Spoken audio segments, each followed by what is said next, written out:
Hi all! This is a short, about 5-minute lecture just talking about communication practices and some reminders for you in our own class and also as you maybe tackle some internships, work study, and then eventually or already in the workplace. So my first tip for you here is to think ahead, and I've aggregated these 4 tips based on things that I've seen with students, based on conversations that I've had with colleagues, and also when I've asked supervisors this question. So really, what are the tips that they want incoming workforce to be sure that they know? So the first thing is to think ahead. What problems or challenges might come up in the near future?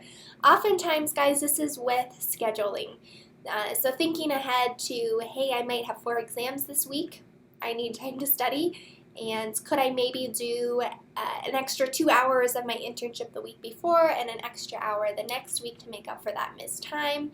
What does that look like on your end? Would that be feasible? So always offering solutions when you do come to a hurdle of how you could possibly overcome them, and thinking ahead so that you're not in crisis mode as you go in to speak with your supervisor or your instructor, that you have taken the initiative to look ahead and kind of mitigate that issue. So always doing that. What could potentially influence a project or a timeline?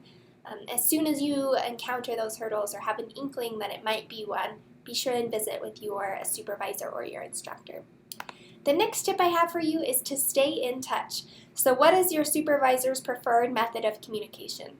For me, my preferred method of communication is email. I love when students email me right away when they have a problem, they've anticipated that problem, and we can tackle it together.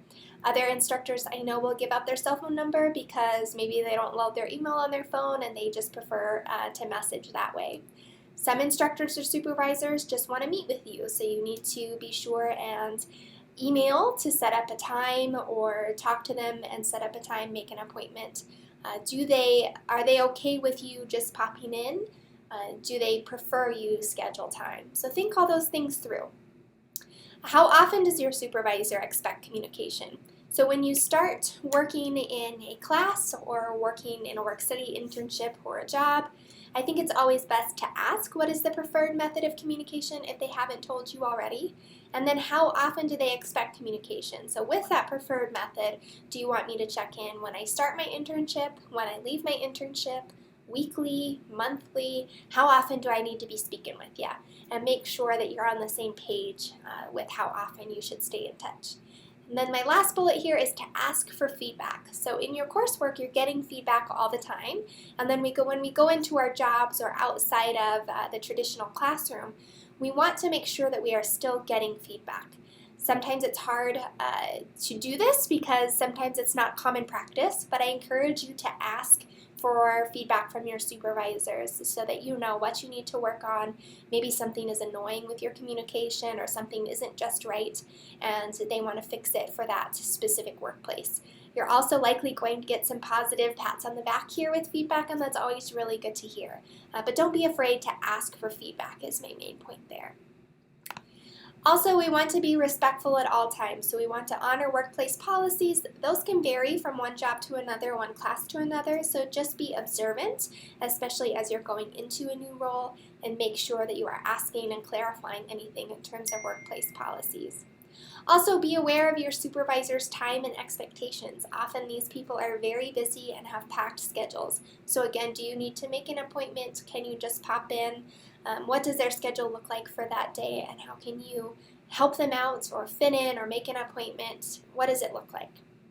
Consider how your communication will be interpreted by your supervisor. So things like if you are checking email in a meeting, how does that come off for your supervisor?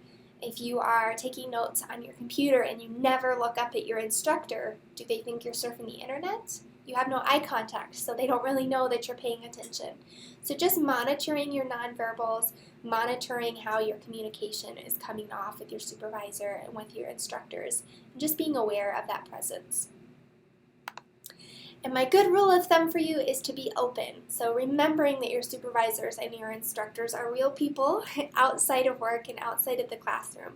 So you can start to establish that interpersonal relationship, knowing that there's boundaries obviously within the workplace and in your classes, but you can still be honest, you can still be open, and making sure that that all fits within that culture and environment, and being timely in your communication, never lagging, never getting to that crisis mode, making sure that your check-ins are coming regularly.